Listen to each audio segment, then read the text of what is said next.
All right. Well, haven't done this in a while. Good evening. Good evening, everybody. Hey, welcome to Tuesday Together Talk. I am Reverend Rebecca Burrow, as you all know by now, and I am the founder and CEO of Building Reconciliation, Inclusion, Diversity, and Gender Equity. To our friends and our partners in achieving equity, we are known as Bridge. And so, thank you for joining us this evening. I'm going to have to kind of get my groove back, get my rhythm back. So hey, Rachel, it's good to see you, or as much as we can see each other. Good evening to you and happy Juneteenth. Thank you so much for being here. Hey, I need for you all to go ahead and just start back talk back to me. You know what we do by now, right? You know how we just interact with one another as best we can in this virtual space. So go ahead and just start talking back to me. Let me know, how's your week been thus far. It's Tuesday, but between Sunday and Monday, or even last time I saw you all, I know a lot has happened, because a lot has happened in our around the country. A lot has happened in some of your personal lives, and so just let me know how you're doing. Just send me a quick comment so I'll know how you're doing, and so we can just catch up a little bit, okay? Hey, Darlene, how are you? Good evening. It's good to see you, Darlene. It's good to see you. Hey there, Niall. Hello, how are you doing this evening? Hi, I'm tuned in. Hello, my friend. Welcome back. I know it seems like it's been a long time, and I guess it really has been a while since we were on here. Our last segment that we were going to do on colorism, privilege, colorism, and natural hair, we had to postpone because that flu thing was going around, and a couple of my panelists were ill, and so in between that time and now, a couple of them had to are taking vacations and have some other things going on. But I'm looking forward to that conversation to happen in July. And matter of fact, that'll be our second year anniversary with Tuesday Together Talk. So I'm looking forward to that conversation being a part of our second year anniversary. My hope is that when we get together for July for our next conversation, that we will also have a call in feature available. That means that you all will get to, talk back with me through our call in feature. And that feature will only be available, that phone number will only be available to those of you who are a part of Tuesday Together Talk Take Two private group. So if you want to be a part of that call in feature and that conversation, you'll need to make sure you join us in our private group, Tuesday Together Talk Take Two. The reason I'm opening it up to that particular group before we open it up to anyone else is because those are the folks that have been, just they keep the conversation going. We're having conversations behind the scene. We're talking about so many things behind the scene, and they are a part of that Tuesday Together Talk family. And so we're going to try it out. I'm looking forward to it. I can't wait till we can actually hear some voices, and put some voices with some names. And so I am excited about what that can bring. Hey there, Miss Sarah Gilbert. I am on the right one. All right, Sarah. Yes, you are. I think last time Sarah caught one of our other shows. So previous recorded segment. And there's Lori Clark. Hey, Lori, how are you? So I'm just so glad that you all are here to hang out with me this evening. I do have a special guest. Well, I don't know if you want to say she's so special or whatever, but I do have someone that'll come in and hang out with me for a little while this evening. So before we get started, some of you that are just joining in, I've already asked folks to just kind of chime in. Let me know how you're doing. How are you doing? We haven't come together in such a long while, that just drop me a note in the comments and share with us how you're doing. Anything that you want to share that we need to know. Any maybe, anybody running for office or anything, anybody got something new going on in their life that's exciting, or, have you had a birthday since we last met up, or any of that. So I am looking forward to hearing from you all. Hey, Miss Marissa Price, I am excited to have you come join us on Tuesday Together Talk. I think this might be your second time. So, hey, Terry Finkton. Terry says she is blessed. That's my sister girlfriend. I've told y'all about Terry. She's when you have friends that have been with you through it, they become sister or brother. So Terry's my sister girlfriend. Darlene says she's had surgery a week ago and taking it easy at home. Darlene, we are praying for you and praying that you are healed totally, 100% recovery, and that you are able to, get out there and get moving again when it's time. But you're doing the right thing. Take your time, take it easy. Uh, Gas costs too much anyway to be out there driving right now. So you just take care of yourself, okay? So thank you all so much for just chiming in and letting me know how you're doing this evening. And Darlene says she received that prayer in the name of Jesus. All right, amen. So listen, you all, there's just so much going on. And before we get too far into our conversation, I just want to know, um, did you participate in Juneteenth activities or events? Did anybody participate in the Juneteenth activities or events? Let me know. Drop us a line over here in our comments section. So, one of the reasons why I really wanted to have this conversation is because, there's a lot going on. You all know, you remember when everyone started thinking about Juneteenth and acknowledging Juneteenth. It was shortly after George Floyd's murder, the murder of George Floyd, that the country became so aware of racism, systemic racism, and injustices and things in the country. And I don't know if you all had this same thing happen to you, but when I was getting all these emails from different businesses, and some of the big name department stores. Not that I shop at them, but I do like to window shop virtually.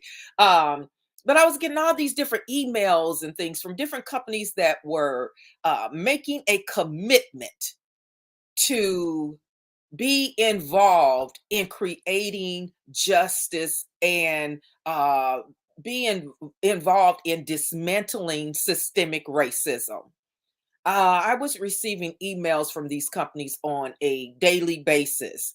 And it was an exciting time because I think for the first time in a long while, it appeared that the country was finally aware. I'm not going to say woke because I don't think that was the case. I just think that they became more aware of the disparities and inequities that Black people in this country encountered due to systemic racism.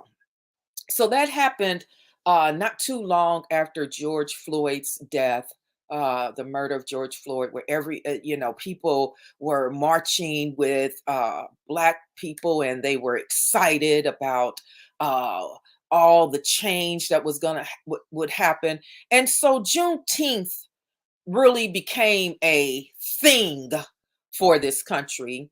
Um, and people became aware. A lot of people didn't even know what Juneteenth was. They had no idea. And just in case you don't know, Juneteenth came about in 1865 when Black folk, enslaved people, Black people in Galveston, Texas, when the proclamation was finally signed, and they were told that they were free. um, so, and then in 2021, The current president, Biden, made Juneteenth a holiday, a federal holiday. Let me be very specific. So we have all of these little things going on in the country that makes it seem like, yeah, the country is aware and things are going to change. But as quick as people act like they were interested in in the plight of Black folks in this country, is as quickly as they begin to dismantle some of the legislations and things that were helping to at least support some of the efforts being made in dismantling systemic racism. So here we are today, needing to have this conversation on Juneteenth. And let me see here what Sarah's saying. So glad I'm connected. My sister and her husband came down to visit with me. We did a fish fry and just enjoyed each other's company. All right. Anybody else do anything for Juneteenth? Um, my next question is this. How many of y'all had to work yesterday? Anybody have to work, or did you take off work, or let me know. Drop it in the comments and let me know. And I'm asking for a reason. So y'all talk back at me, okay? But one of the things that I think that we need to take note of when we start talking about Juneteenth is that unfortunately, the holiday, as important as it should be, to me, it's not even a stepping stone for the work that needs to happen in this country.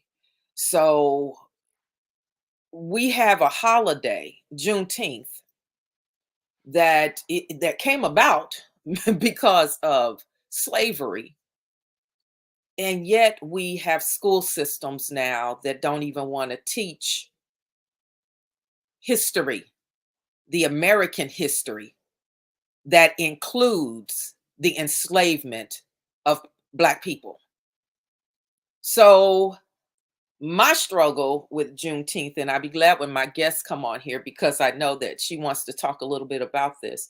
But my struggle with Juneteenth is that it's a very sacred holiday, or a day for Black people. We know it, we appreciate it. We appreciated it long before it was a holiday. We understand the weight of what it means for our freedom. Forget, the emancipation, January 1st and all that. Forget 4th of July. Juneteenth is that day that we remember and we recognize as the day that Black people, there in Texas, pretty much the last group of enslaved people, um, were told that they were free.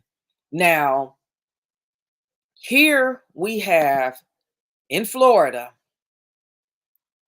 in Florida, and all around this country, we have legislation being enacted that is works in opposition of Juneteenth. So why do I say that? Because here we are trying to honor a day, but we have governors all around this country that is pretending that the day don't exist. And y'all give me a second. I need to plug in for a second, okay?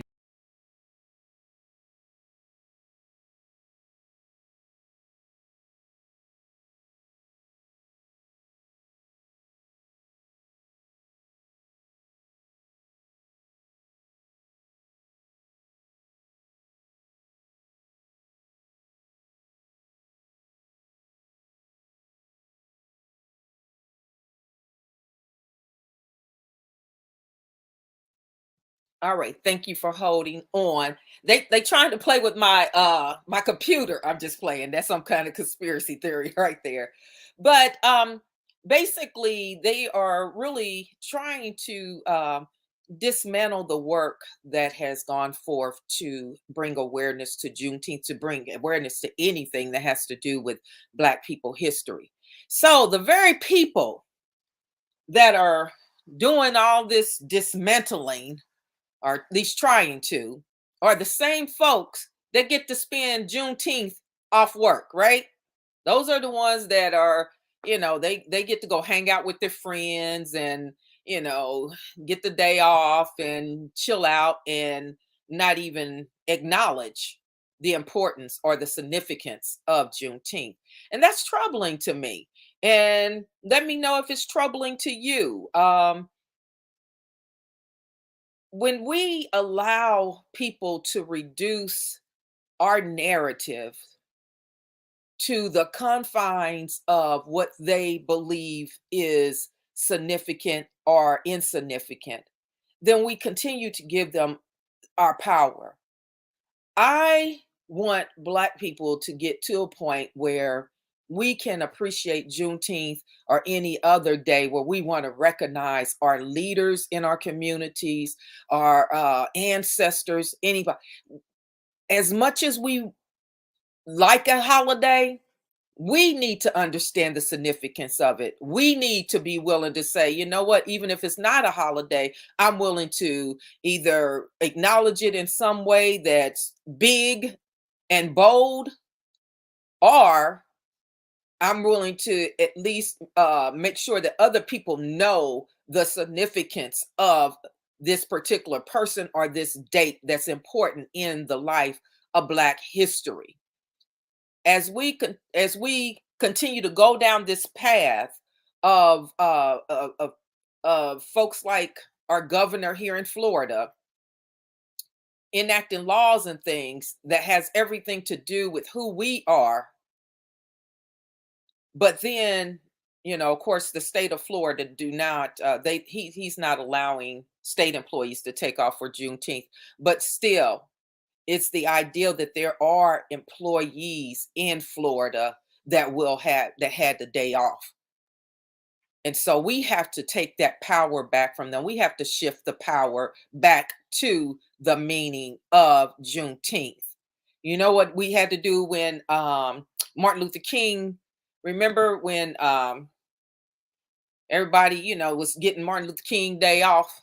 You remember folks were just kind of taking Martin Luther King Day off, and they could have cared less about who Martin Luther King was or the work he had did in order to push for civil rights in this country. And so then we started saying, make it a day on instead of a day off. You remember? So now we created so that it's more centered around service. But that's gotten lax too. We have parades and all that kind of stuff, and that's great. But the whole idea of service has gotten laxed. So we have to go back and rediscover why Juneteenth, King, and others are important in our community, and how we can honor them no matter what the rules or the regulations or legislations tell us to do, because we have a right to our history. If we want to sit and and teach our children why these days are important and crucial to them knowing who they are, then we need to do that. We need to regain that power. So Darlene says, I'm retired, thankfully, couldn't participate in any events due to health limitations. Sarah said, I lost it when my granddaughter told me that her boss said she could care less about the holiday. Sarah, I'm gonna be honest with you. I would rather that somebody be that honest with me than just to, sit there and pretend like they care. It's unfortunate, but it doesn't change why it should be important to us. Sometimes we have to teach by example. And so that's why when, we were, well, our ancestors, our forefathers and foremothers, because I was a little video thing back then. But when they were pushing for civil rights, you know what they did? There was this thing called boycotts, sit-ins, those sorts of things. So we have to lead by example. But that means we have to also change our priorities on what's important to us. Karen, we're glad you're here. Good evening to you. I totally agree with you. Thank you, Sarah.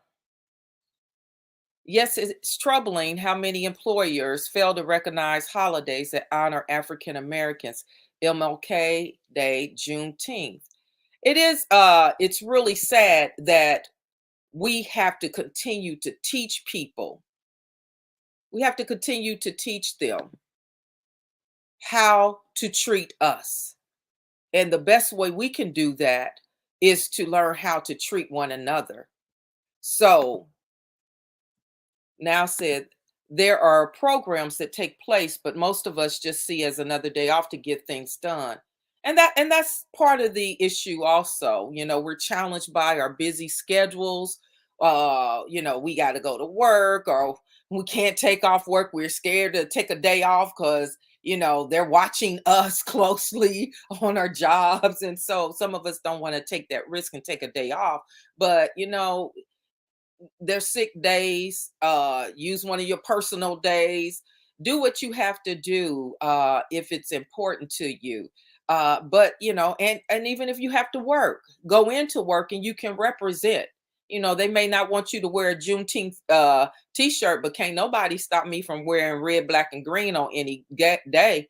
I mean, that's just you can't stop me from doing some things that I desire to do. So Darling said, I remember while working when many whites were upset that MLK Day was declared a federal holiday. Yes, I remember that too. And wasn't Arizona like one of the last places to decide to make King Day a holiday?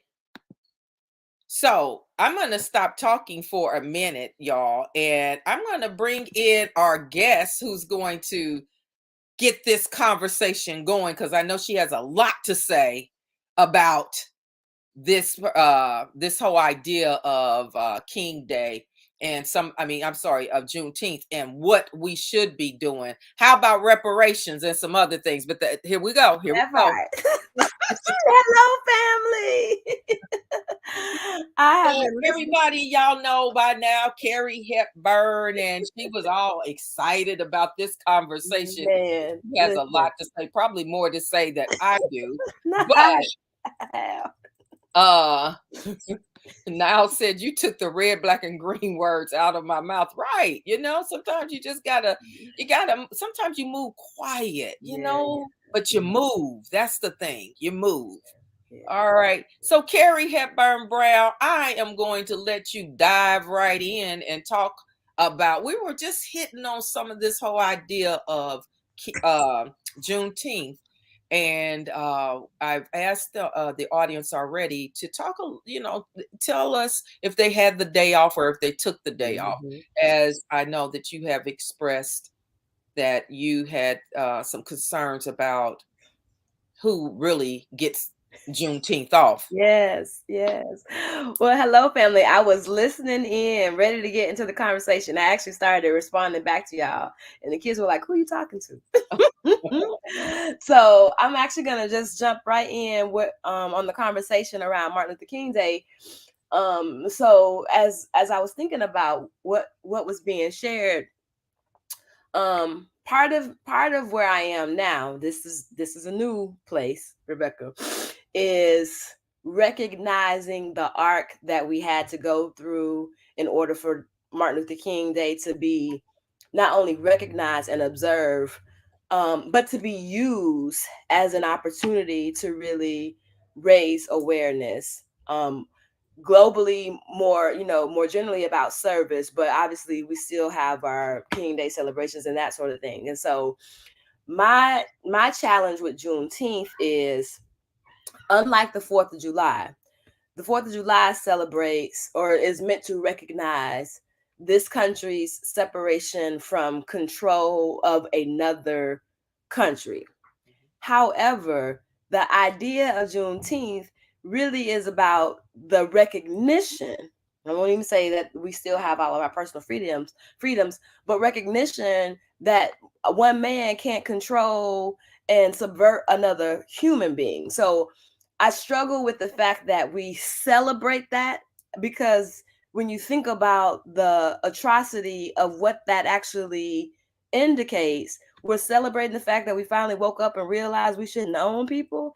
It's a To me, it just is a bittersweet situation. And I appreciate what you shared earlier, which is, how are we using it? Yes, we should not only know the history of Juneteenth, we should recognize other types of contributions in Black excellence that makes us a people as who we are. We should It should not be relegated to be talked about only on Juneteenth. But then, to the point that you were making, particularly in our current political context here in Florida, how do you maneuver and navigate where we're actually told, and prohibited from having conversations that might make someone feel uncomfortable? So I will say the other piece of it, then I'll pause, because I can talk on for on. I did read an article just yesterday about the idea, and a fellow activist, actually much broader than me in the work, said that he felt like Black people deserve a day off. And I'm okay with that, right? I mean, I'm okay with Black people having a day off. So then give the Black people a day off and make the white people go to work. Because if we're actually going to recognize the intent of Juneteenth, Yeah, that's what I think it should be. let's put them to work. Is that what you're suggesting? Let's put them to work Right. and If we give really them want a day off. if we really want to if we really want to recognize this accomplishment, if you will. So I struggle with the idea of it, but I am hopeful. I heard an interview with Miss Opal Lee, and bless her heart, this is her dream. And so the work that she has done, I don't want to discount it by my own personal feeling. But I did tell my white colleague, I kind of don't understand why white folks get to celebrate the fact that they've been enslaving Black folks for a long time, and it took us 2 years after we were set free to find out about it. But at the same time, I do think we can use it as a bridge to not only raise community awareness around the issue of enslavement. And I will say this, I said I was going to stop talking, but I got to say one more thing. I recently had the opportunity to visit the National Legacy Museum in Alabama. And what I so appreciated is the language that they use. Africans were trafficked for 400 years. There are people who are outraged about human trafficking as an issue in today's context, and they talk about it as modern slavery. But I've yet to see those same people be outraged that that same thing was done to us for 400 years. And you talk about the trauma and the systemic impact of having had that happen. Who is recognizing those things in a way not to excuse or minimize? Because when you think about the accomplishments of Black folk, in spite of what we've been through, you should be in awe. But how do we then help people to reconcile these false narratives, these stereotypes that have been perpetuated, in order for them to justify owning another human? Could we use Juneteenth as a way to do that? To, do some narrative correction, narrative change, and racial healing. Like, I'm all about it. That's how we want to use the day. But I've yet to see that happen. Well, interestingly enough, Carrie, as I've been watching the hearings, how many of y'all been watching the hearings, the Can't do it. January 6th hearings? I can't do it. They've been very important. I think it's important for several reasons. One, because it lets you know the degree to what people will go to Mm, in order to justify mm, their acts of violence, their acts of insurrection, their acts of disobeying the law, mhm, um, their conspiracy theory. I mean, so the hearings have been really enlightening, in the sense, although we know a great deal of the information, to hear the folks actually testify and see them testify to what they knew and when they knew it Mm, has been very helpful. So the reason I'm bringing that up is because I am convinced, Carrie, that in this time that we live in, if people can continue to convince folks not to believe their lying eyes, then I don't know how much um, Juneteenth, the holiday, right. how much awareness and insight it's going to bring to this current society, or these folks that are living in a time where all they rather believe the conspiracy theories, that the one John F. K. was Jr. was coming back to be the vice president. And I'm not going to say, you can only imagine to whom they were suggesting that he was going to be the vice president. But they would rather believe something that ignorant. And people were out waiting, hundreds of people out waiting for him to arrive. I don't know if he was supposed to come by spaceship, helicopter. I don't know how he was supposed to get here. But they were out there waiting for this man to show up. This has been as recent, just about half a year ago, maybe no more than a year ago. I know that they were waiting. So I'm saying all of that to suggest that we live in such a weird time Mhm, that mhm. people prefer to believe the lies, to believe the conspiracy theories, Yep. than to actually think for themselves, to become thinking people. And that right now, I tell now this all the time, thinking people, Right. um, so that they can form some opinion based on fact. Yeah. Yeah. This country, unfortunately, has given itself over to the conspiracy theorists Yeah. and theories. So now here we are trying to help them understand Juneteenth.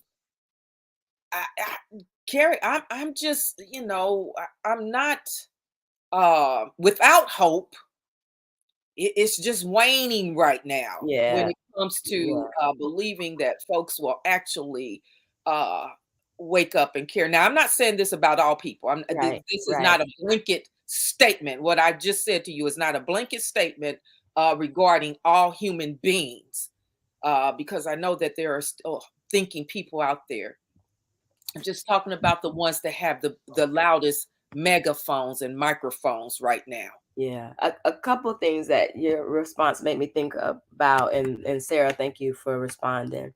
Um, One is, uh, I believe the media and social media platforms have um allowed ourselves to customize to hear only what we want to hear. Mhm, So the media now does things in headlines and subtitles, mhm, and folks passing by with the TV on or whatever they're doing, they hear those headlines, but no one is taking the time necessary to investigate what is the story behind the headline, the details. And I think this sense of urgency, go, go, go, being overpowered with all of these potential sources of information, that's one challenge. yeah. Plus the ability to filter to only like and follow people that you agree with, Mhm, and only subscribe to emails that you want to, that you hear from,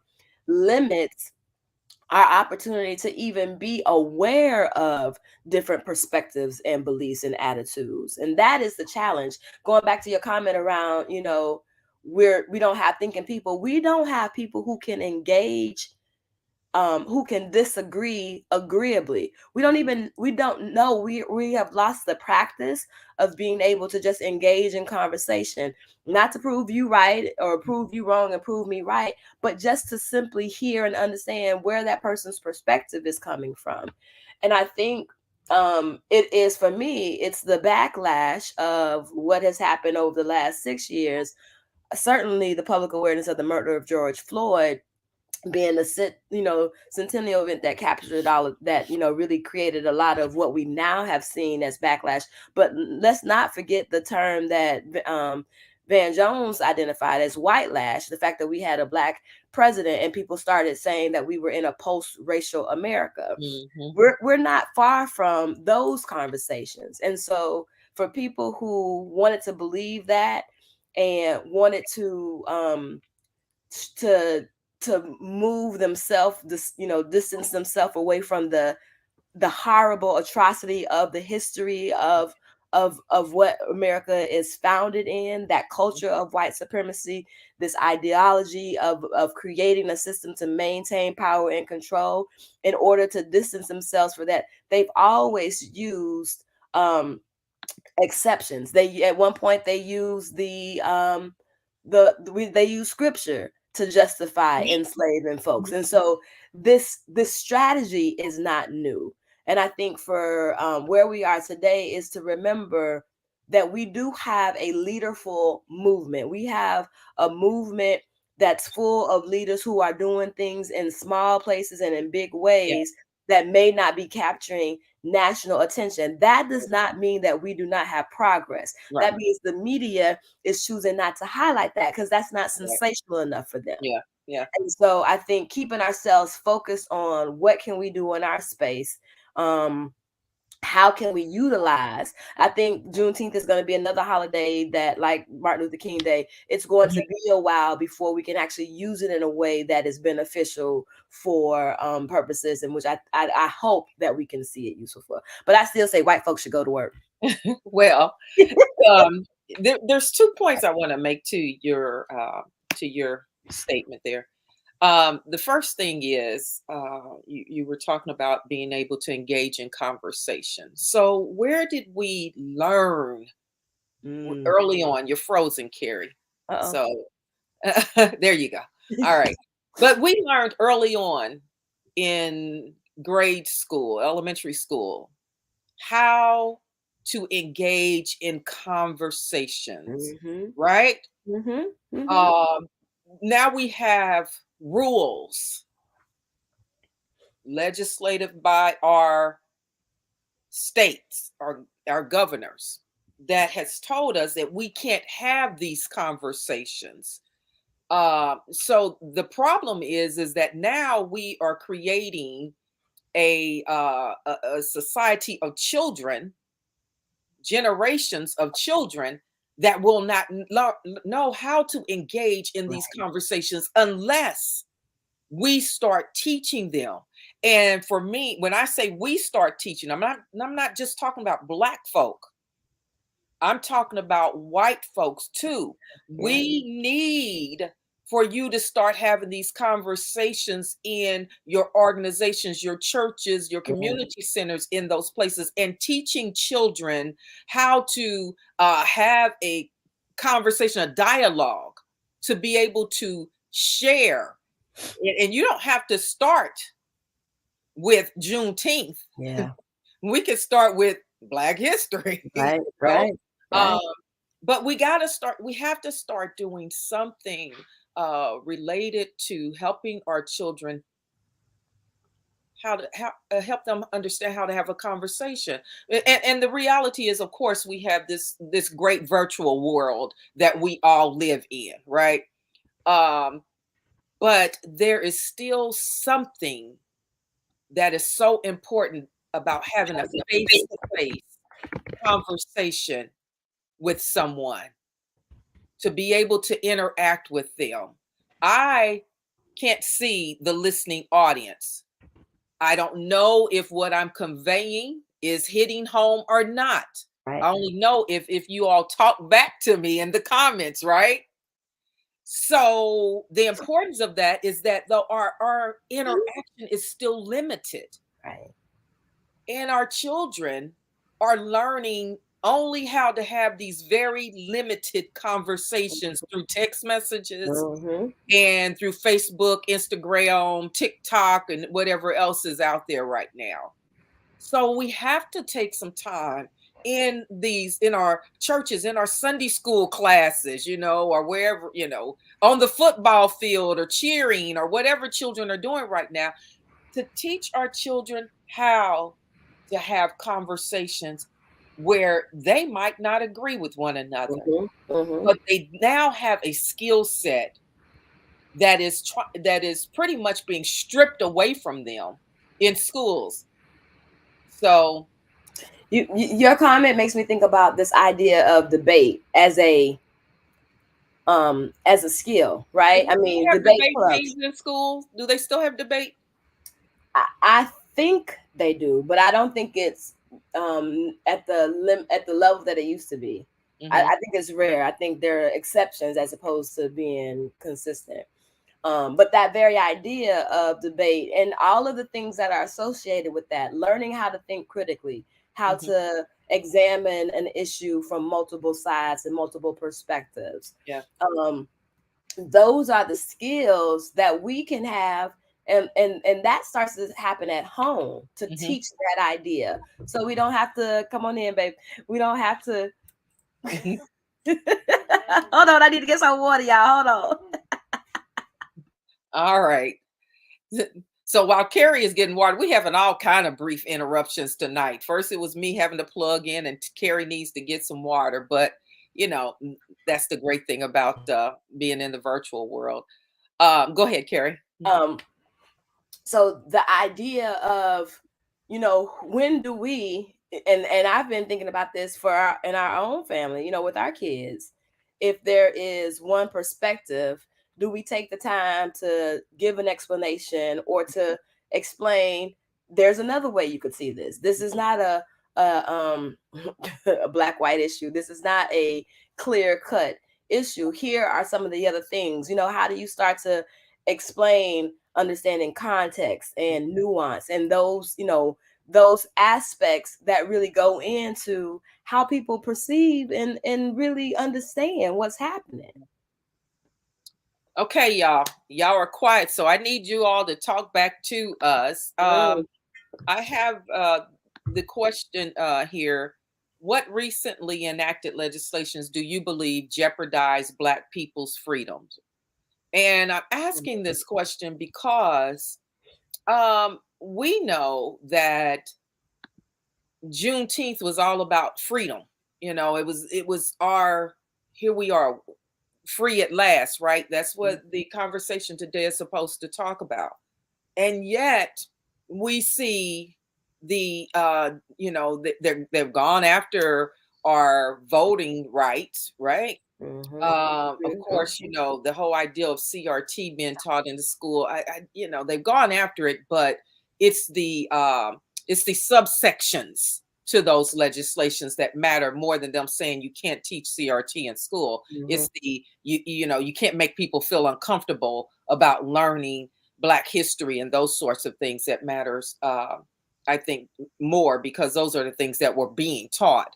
Um, so what legislations, if you're from another area, another state other than Florida, Yeah. are there legislations that you are aware of that are jeopardizing the rights and the freedoms of Black people? Carrie, what are you aware of here in Florida? Some of the ones I haven't mentioned. Yeah, so I was actually thinking of the voter restriction. The other one are the anti-protest legislation that came out. Hmm. I think, I'm afraid that that all happened in such a blur that Hmm. folks didn't really get a chance to understand the impact of those. I think it's something Hmm. like more than 2 or 3 people gathered becomes illegal. I think that's a big one. That's significant. Yeah. Yeah.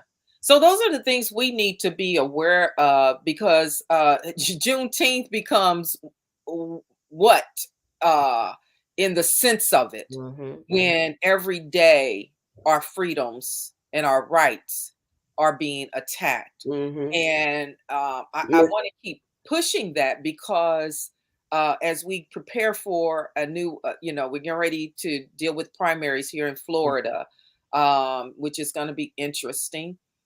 We then will, next next year we'll be getting ready to move into the whole presidential season, election season. And so we need to be aware of those things as we get ready to go to the polls and so that's why my question to you all earlier, are you registered to vote? Mm-hmm. You know my rule, make sure you have a notary on speed Yeah. dial. Make Yeah. sure you have your driver's license that are current with your current address and all those things.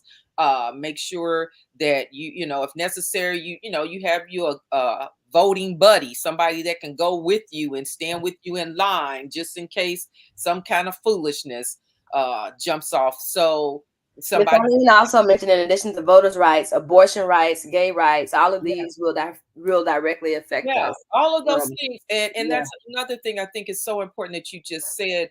Because sometimes we think that when rights don't impact us, when we see somebody rights, no, you might not be gay, but when those rights are being stripped away, yeah, there's a threat to your rights. When women's rights, when we can't have the right to say what we want to happen to our bodies, yes, then you need to be thinking about what will that mean for you one day, men, who's going to yeah. come after your body It's and an tell you, illustration of how much power, how much reach, what people, the yeah, extent we people will go to maintain yes, power and yes. control. And these are some of the very people, of course, that told us that they did not want to wear masks. They didn't want nobody to tell them Right. to wear a mask, They right? don't mind wearing Don't those wear a white mask. masks that with Don't, hoods. don't don't make me wear a mask, but yet you can, you know, come after my reproductive Hmm. rights and organs and all that. Something is so wrong with some of this foolishness. But what I'm trying to suggest to you all this evening as we're talking is that you need to be aware that when you see the rights of other groups that are considered groups that are not in the dominant culture, when you see those groups and their rights are being dismantled and stripped away, then you need to know that's how easy it will be for Hmm. your personal rights and freedoms to be stripped away. So when you're cheering, yay, you know, I don't want my children to, you know, some of the foolishness our governor says, I can't even repeat. I just can't. But when you know that somebody's rights are being stripped away because of who they love, then know that your right can be stripped away because of who you love. You may be in a heterosexual relationship, but you know, you also have to remember that the hue of your skin matters much more in this Hmm. country than who you love. So that means they can easily start stripping away our rights. Nothing's locked in for us. Our rights are you know, amended. Nothing is safe. Yeah, Nothing is safe. yeah. I mean, they're amended. You know, Yeah. we're not represented in the Constitution. Yeah, yeah. Miss Darlene said it's all trickling So down. yeah, Yeah. so I love this comment that Sarah says. Kara said, the current atmosphere with technology, when one disagree, they can simply block you and stop communicating. Yes, that's absolutely right. It's absolutely right. People will block you and they don't want, you know, Hmm.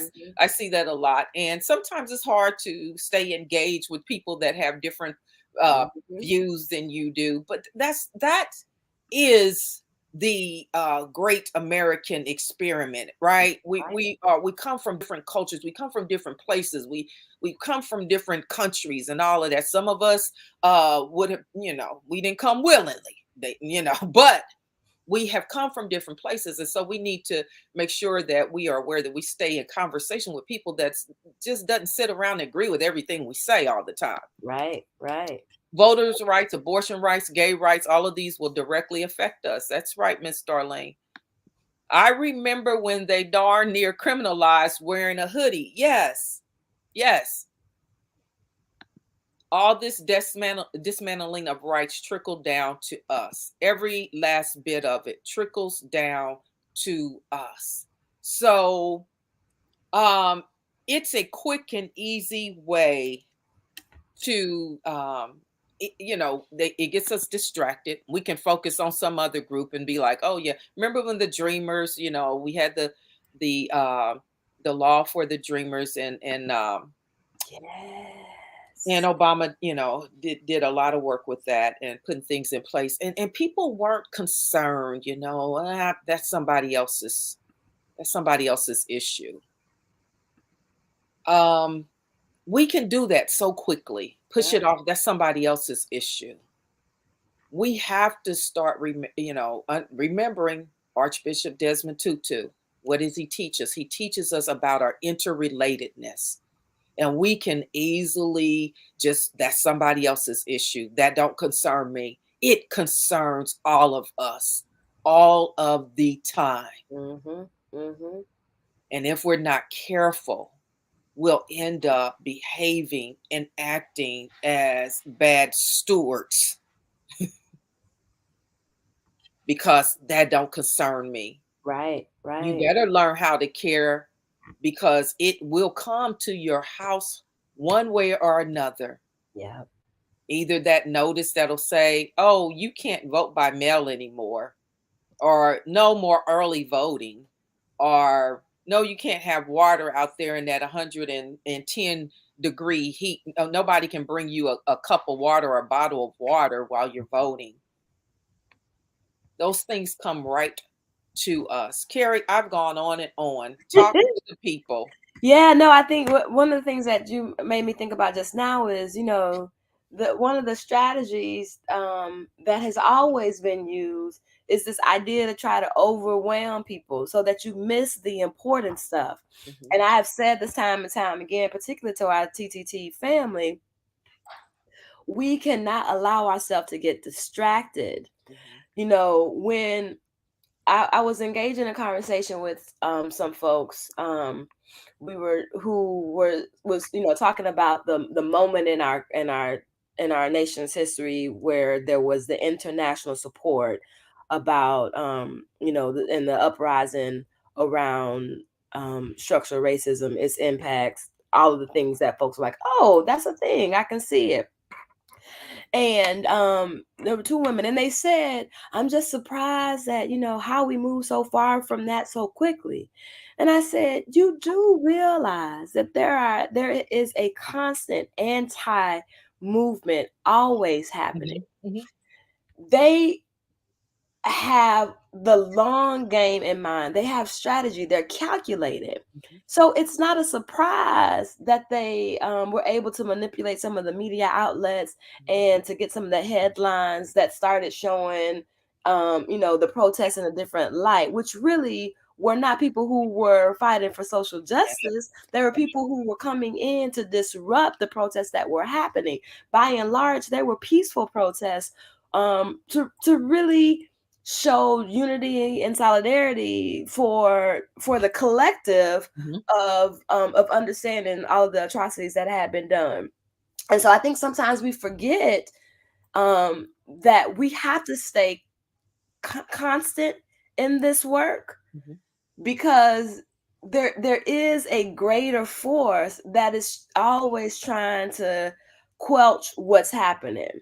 And if we can stay hopeful even in moments if we have to recognize that yes, sometimes progress moves faster or slower depending on where we are, but it's still forward movement. And I think that's the thing to me that I am trying to wrap my head around, and to acknowledge that as one way to look at Juneteenth yeah, as a holiday, a yeah, federal holiday that is going to take a long time before it is held in the same esteem that other federal holidays are. Um, you know, Probably the last 2 or 3 years, I saw a huge movement to stop calling Columbus Day and call it Indigenous People Day. And so while on the surface it may not feel like those are huge things, the reality is the closer um the more we move forward, the bigger the better off we all are as a community. And I have to say this because this is a small this is an interesting comment that I didn't even realize. So I don't know if folks realize some of the other impacts of the civil uprising that include us now having Juneteenth as a federal holiday. There are so many more people who didn't know about Black Wall Street, but Mhm. there were other things that happened. Like, for example, the Washington football team. Mhm. There had been a movement in the DMV to get rid of to change the name of the football team for years, because there is a group of people who that terminology for is deeply offensive, and yet they weren't motivated by any particular thing to do anything differently. Now, with all the years that they had to think about a new name, the fact that they could only come up with Washington football team is ridiculous. But I'm bringing it up to show the impact, the ripple impact of things that we may have taken for granted. Another thing that happened, they took Aunt Jemima off the syrup Yes, box, right? yes. And so that might not seem impactful, but think about what the message might have been to young Black girls if they saw that image portrayed of them in a way which made them feel demeaned, a lack of, disrespected.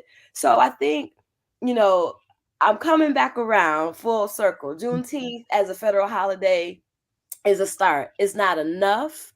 And I think that our obligation then is to set up opportunities, experiences, events that ensure that the true meaning, not of Juneteenth itself, but what we are trying to accomplish actually gets felt, seen, and heard. Mhm. So that's my soliloquy for today. Well, I think all of it comes right back to Juneteenth because um, when we think about our individual liberties and freedoms, our collective liberties and freedoms, for Black folk, that day, June 19, 1865, is significant. Yeah. Um, what we never want to do is to allow someone to convince us that uh, Juneteenth didn't matter Yeah. or that we don't matter. Mhm. Mhm. We have power, we have agency, we are equipped, we are gifted, we are strong, we persevere, we push through, we stand tall. And with all of that inside us, that means that we have the ability to conquer this season that we currently live in, that's filled with conspiracy theories, white supremacy, and all of this other stuff.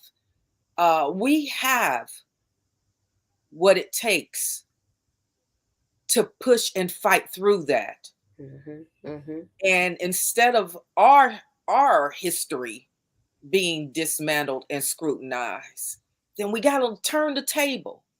Let's scrutinize the history that's presented with false facts. Yeah. Let's keep writing books.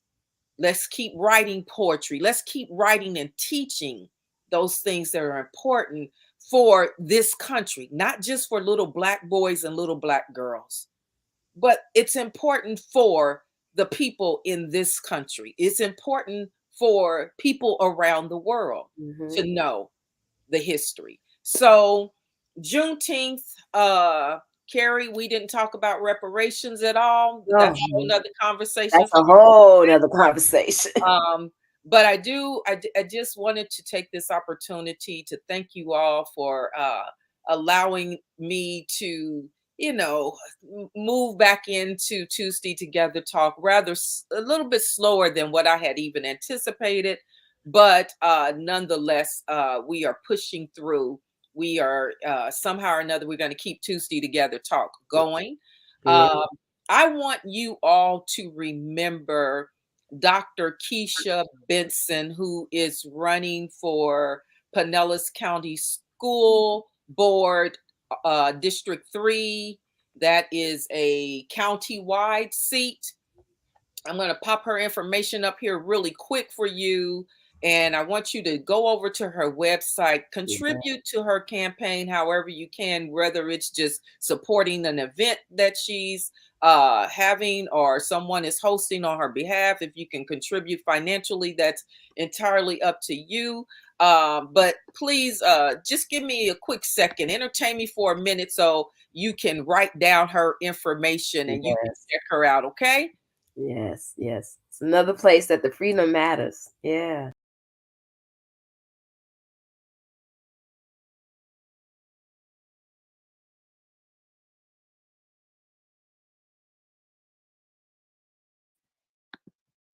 All right, so that's Dr. Keisha Benson. I really enjoyed this conversation. Listen, we're going to have that conversation on privilege, colorism, and natural hair. That's a conversation that will have to happen. And I don't know, Care, if you were able to hear that I did tell the Tuesday Together Talk audience that my plan is to have that conversation uh, in July, but it'll also take place when we're gonna be able to have our phone in will only be available initially and probably for a few months, I'm thinking, to our Tuesday Together Talk Take Two private group. Now the reason I'm doing it that way is because we need to test the waters. And so if you're interested in Tuesday Together Talk Take Two private group, make sure you go to just drop me a note, okay? um we need to make sure that we're having that conversation. um we're on our way to making America great for once and not again. Right, absolutely, darling, absolutely. um let's see, I'm trying to think. There's probably a whole bunch of other stuff I need to say to you all, but the hour is getting later. um Continue to look for the post. This one came up quickly because Carrie initiated this conversation, y'all. So just look for our post and know that we'll be on. Uh, and I'm gonna try to at least do twice a month. I Cool. don't And like. send us ideas. Don't we want them to still send us ideas in the group? Yeah, I don't want to be on just once a month. That's not frequent enough. I really want to be on more than once a month. Um my schedule did get a little hectic and things gets a little hectic, but things happen. But we are coming back. We're coming back strong. Yeah. And I want you all just to be a part of the movement. Please make sure you are registered to vote, right? Carry any closing words before we say good night? No, it's just always a pleasure to be back with the Tuesday Together Talk family, and I so appreciate you all for interacting and engaging with us around this topic. There's more to say. We'll Yes. continue it. All right. Well, thank you all again. Remember, I'm Reverend Rebecca Burrow. You can always find us at www.reconciliationandequity.com. And you can follow us on Facebook, Instagram, and YouTube at Reconciliation and Equity. Just type it in, Reconciliation and Equity, one word. All right.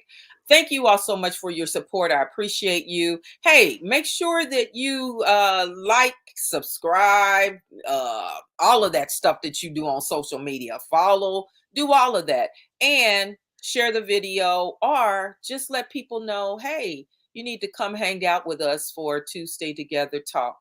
I promise you that they'll enjoy as much as you do. Thank you all so much again.